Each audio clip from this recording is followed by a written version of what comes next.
We're back again with another video, and before we dive into today's topic, make sure to hit that like button, drop a comment, and of course subscribe if you haven't already. Now let's get into it because this one is messy. So, Ice Spice is being called out by Cardi B's fan base.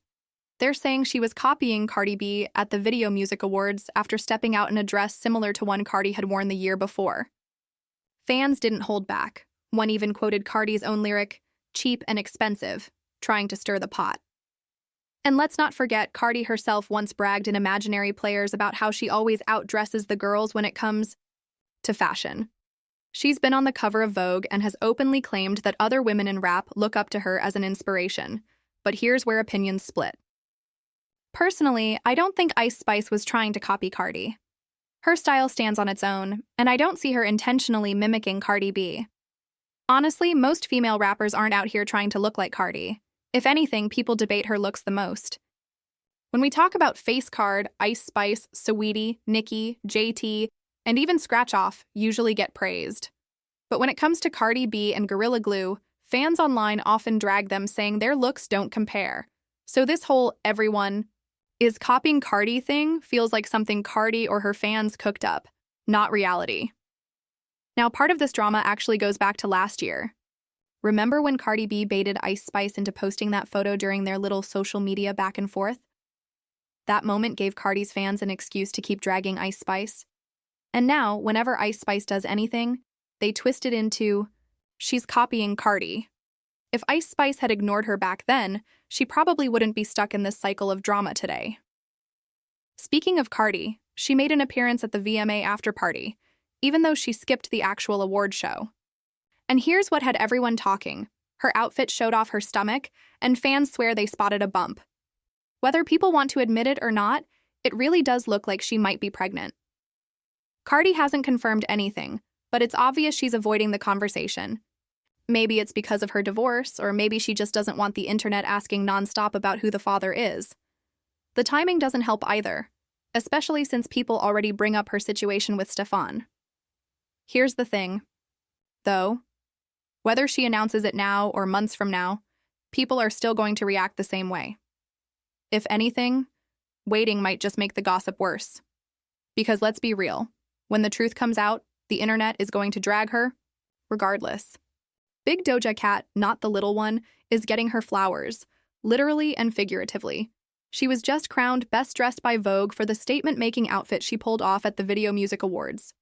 And honestly, I can't even argue with that. I actually posted on X myself saying how incredible she looked that night. She didn't just show up, she owned the entire red carpet. When it comes to fashion, Big Doja Cat, knows how to switch it up. Whenever she leans into bold wigs, stylish dresses, and unique fits, she absolutely shines. But let's keep it real. During the Scarlet era, there were moments where the looks were questionable at best. Some outfits had fans asking, what was she thinking? So seeing her step out in this kind of elegance is a breath of fresh air. It shows that when she's in her fashion bag, nobody does it better. And she isn't just sitting back soaking in the praise either. She's outside, connecting with her fans. Recently, she was spotted in New York handing out roses to people on the street. Imagine just walking around and suddenly Doja Cat gives you a rose. Wild, right? Let me know if any of you were lucky enough to grab one. Behind the scenes, her team is said to be working overtime to secure her that #1 album spot. With the momentum she's building, between the fashion headlines, the fan interactions, and the music, it looks like they're pulling out all the stops to make it. All right, let's shift gears to Scratch Off and No Spice. Word on the street is that the two might be cooking up a remix to their latest collab. Now, the original track hasn't exactly been lighting up the charts the way they probably hoped. But the idea is that if they can pull in some other female rappers for the remix, maybe they can turn it around and get that big hit moment. Fans online have been throwing out names left and right. A lot of people are saying they want Gorilla Glue to jump on the remix, thinking she could add that energy the track needs. Others are asking about Cardi B, but let's be real, with her album on the way, it doesn't look likely that she'll sigh. Make time for this. The question is, who actually fits? Who would sound right on this record alongside Ice Spice and Scratch Off? Because if we're being honest, the options feel limited. Cardi might have worked, but aside from her, it's tough to picture. I don't really see Doja Cat sliding onto this track, and Megan's style doesn't exactly match either. Maybe. Now let's talk about Megan Thee Stallion, because the reports about her right now are wild. Allegedly, she's not backing down and is ready to take anyone and everyone to court. Word is, in her upcoming defamation case against blogger Magro, Grams, both Joe Budden and Kylie Jenner could actually be called as witnesses. And honestly, that's got people scratching their heads. Like, why Kylie? What does Kylie Jenner even have to do with any of this? Kylie probably doesn't even know who Magro is. If it were Perez Hilton, sure, that would make sense. But Kylie? Let's be real. She probably only keeps up with the Shade Room and a couple of the other bigger gossip blogs. Same goes for Joe Budden. How exactly does he fit into this puzzle? Now, Megan may have a point when it comes to some of the things Magro has posted about her. There's an argument that it crossed a line. But from the outside, it doesn't look like relentless harassment. It looks more like she's trying to silence blogs that paint her in a negative light. It feels like a strategy to scare smaller bloggers into keeping quiet. The problem is, that doesn't really work in a space where freedom of speech protects commentary, even if it stings. And then there's the bigger picture, Megan's history. With Tory Lanez. She's going so hard after Magro partly because she feels Magro was siding with Tory. But here's where it gets complicated. Some people are starting to question if Megan still carries feelings for him. I know that sounds messy, but think about it. If a man allegedly shot you, would you really want to keep your name tied to his forever? Most people would cut ties. Completely. Yet Megan's actions keep dragging the connection out longer. It almost seems like, deep down, she doesn't want to fully let go. Maybe part of her still wants closure. Or maybe she's holding on to this fantasy that while Tory sits in prison, he'll eventually confess his love for her. Because otherwise, why go this far? Why pull in people like Kylie and Joe who don't even have direct ties to the drama? At the end of the day, it's giving less about justice and more about emotion, and maybe even heartbreak. Now, let's get into Cardi B, because her name has been all over the blogs this week.